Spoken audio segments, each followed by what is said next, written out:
ஒரு 12 டைம்ஸ். கை ரொம்ப அப்பாட் போட்டாரு. பாடி பண்ணுங்க. பாடியை ஒட்டி கை.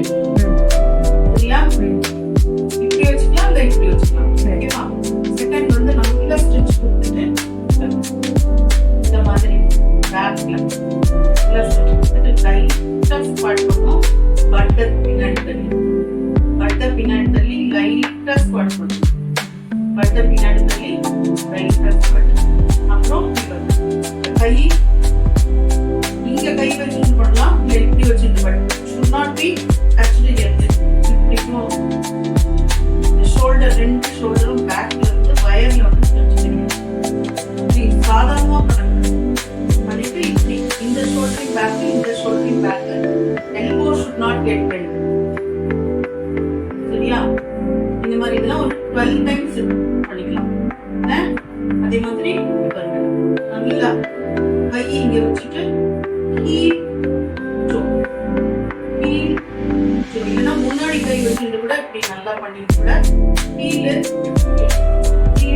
அப்புறம்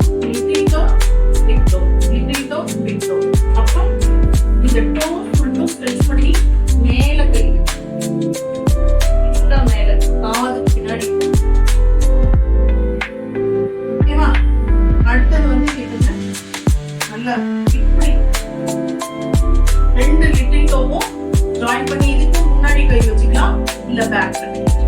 பட் ஃபிங்கர் இந்த மாதிரி ஜாயின் பண்ணணும். ஒரு ஃபிங்கர் அது மாதிரினா பிடிக்கக்கூடாது. சரியா? நீங்க ஜாயின் பண்ணலாம், இல்ல பேக் ஷோல்டர் எல்லாம் ஸ்ட்ரெயிட்டா. சரியா?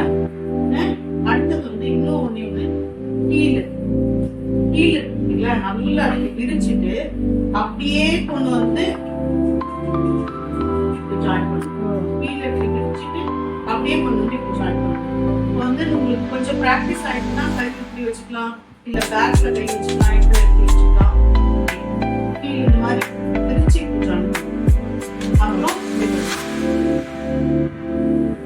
டூ ரெண்டு ஒன்னா இருந்து இப்படி, டூ ரெண்டு ஒன்னா இருந்து பிக் டோ ரெண்டு ஒன்னா இருந்து விரிச்சு.